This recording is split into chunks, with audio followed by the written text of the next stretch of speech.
Hello again for another video. Brother everyone here. Today I'm going to show you my AMD AM1 rig. This is the second time I built one of these. The first time was when it was the new system back in 2015, 2014, 2015, and back in the day, I think for 2 years or 3, I don't know. It was a very successful system for a cheap gaming rig and a very low powered back in the days. So in these systems I have a extremely beefy power supply and an LC power 500 watts. The motherboard, it's an asus, oops, USB cable on the front. It's the AM1 M-A micro ATX. The CPU was the most common high-end, the athlon 5350,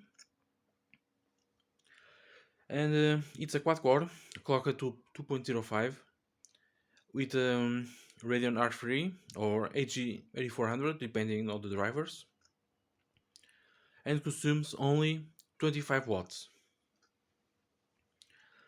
And AMD to do that made a lot of cuts to make this happen. It only supports single channel memory and only has 4 4x PCI Express lanes, and it's a PCI Express Gen 2, not Gen 3. Here's on the motherboard. There's a, even though it's a 16, it's only X4 PCI lanes, and there are two others 1X. So back in the day, many will use GTX 750 Ti and call it a day. It will perform very well. Sorry for the spaghetti. I forgot to organize before making the video. Let me take this away.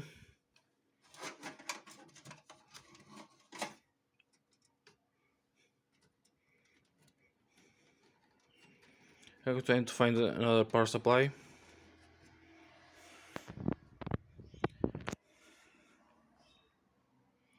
I did replace the thermal paste. The RAM is a Crucial Ballistics, very low and low profile 1600 MHz SL9. Since it is only a single channel and because of the IGP, low latency memory is the most to have the best performance you can get it. I'm going to try to find a 16 stick to see if there is any difference in performance or not. I had to play Counter Strike Go, lowest low, and 800 by 600. It plays. It really plays. As for storage, I have 120 gigabytes Samsung SSD, but I'm going to need to replace it because itself is very low. It's 33%, but it works very fine. And on the front, I have the intake fan.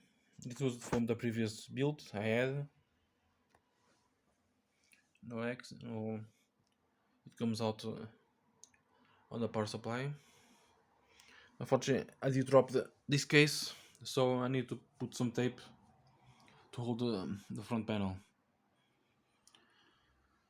It has one USB 2, mic in, audio in, and a USB Type A. Power LED, hard disk LED, reset and power. This is from the brand, a cheap brand, Takens.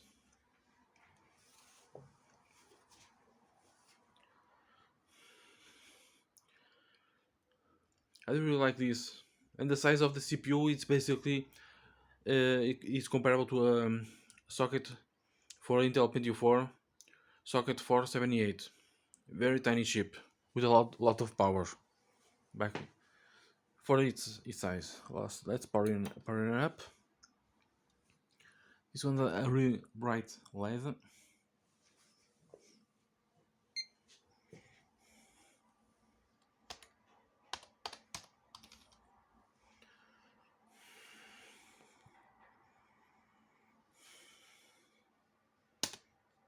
I have Windows 10. Don't mind. This was from another computer.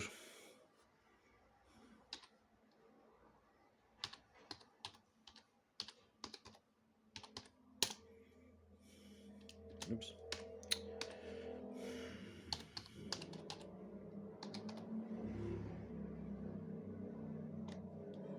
Dang it.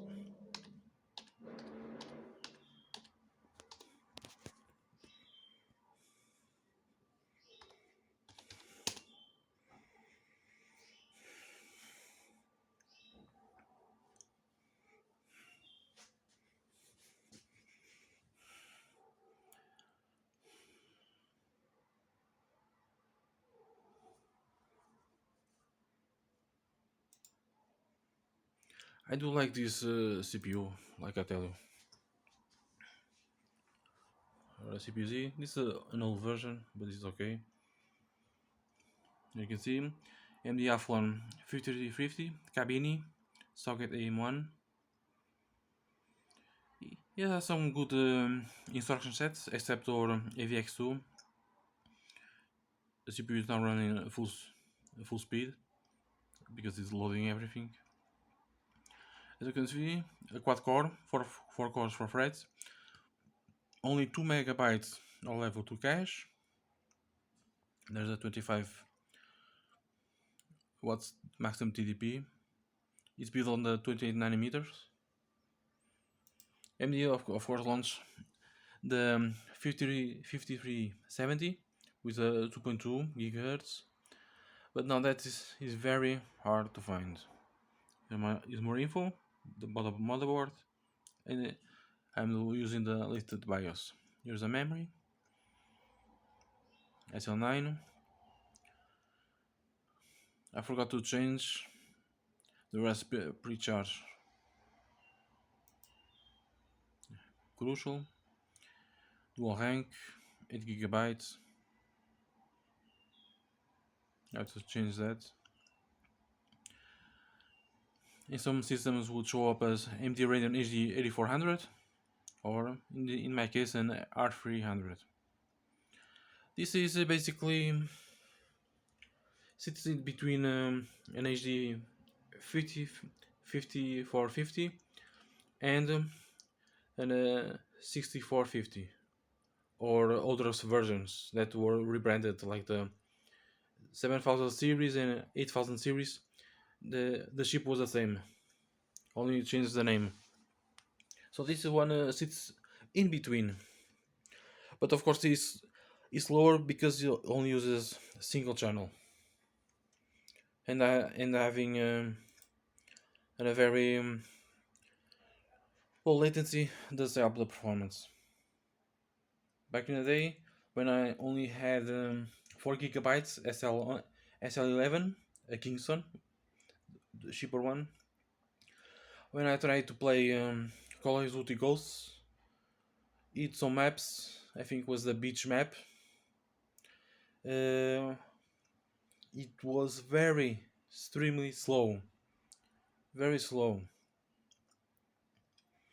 and I did buy, I think it was a Kingston Savage 1600, but on SL9 or was SL10, which I have to change to SL9 also.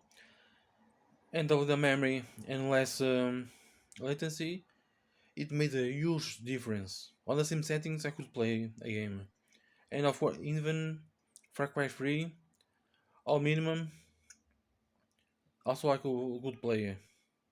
It was more playable. Here's the result of the CPU-Z compared to the lowest one.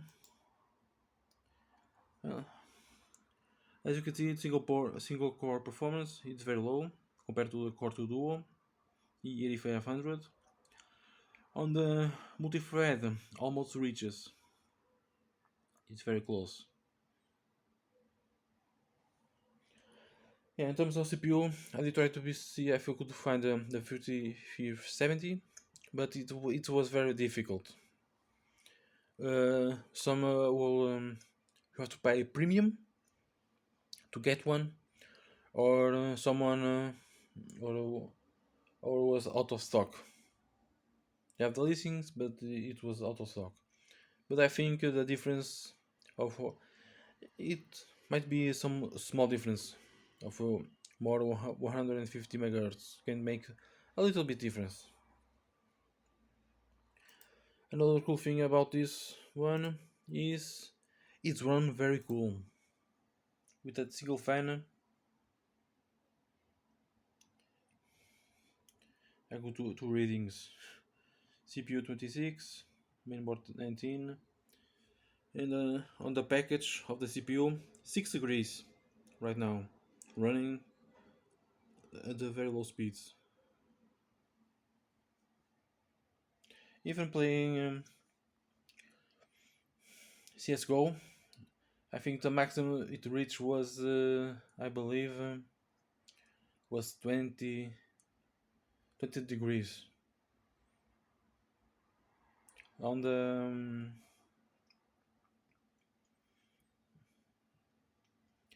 summer. I think was almost 30 when it's almost more complex or with a lot of players.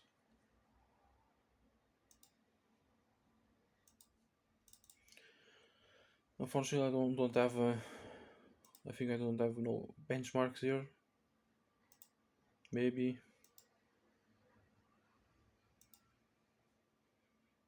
let me see.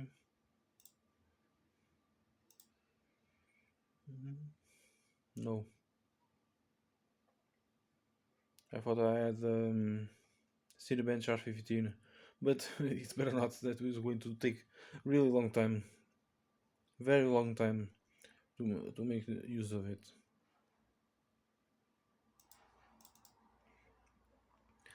I'm going to try on the next video show you the gameplay running CS:GO.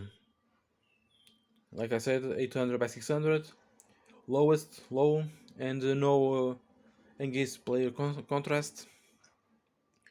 It works fine for, and it's too bad that that AMD didn't make like a 6 core, for example, uh, with the same speed, but for example, a lower nanometer version, less than 228, and make a 6 core, or better yet, have for example an R5 GPU with 250 56 cores to help more. Some YouTubers are make this system that it's no longer that good, except for NAS servers because of its low powered. You can add a PCI SATA card and we're able to add more SATAs because this model here is limited to only two SATAs. And many SDDC people adding a PCI Express card SATA and to add two or more SATA hard drives for a server. But nowadays most CPUs now are better. In some I see on a review on a web page. I don't know. I don't recall what who did that review. but the performance of the chip, of this CPU system of a chip, it was comparable at the time with the Pentium G3220 and has well dual core CPU with the onboard HD graphics. So for half the power, you have the same performance as a as an as well CPU Pentium with 53 or 54 watts. So this one is less 20 watts. It performs almost the same. And ah, and of course this was a very cheap system to build. For example, the motherboards will run between 30 to 40 euros, or up to 45, 50 with a lot of extras like more SATA ports, a little more stuff added. And the CPUs, you have the low end Semprom 2650, which was only a dual core with 1 megabyte of L2 cache, running at 1. I don't recall the speed. I think it was 1.5 or 1.6. Then you have the 3850 Semprom, that it was a quad core running at 1.35 gigahertz, 2 megabytes of L2 cache, and the the the GPU speed was low on both of those. And in the athlon range, you have the 5150 that was at 1.65, and the GPU I think was 500 megahertz speeds. Then you have this one, what is the higher end of the system. First time, then the AMD launched the 5370 with only 150 megahertz speed bump. The rest of the systems was equally the same. And something I did remind me that I think the successor of this, almost successor of this type of system available on the market is the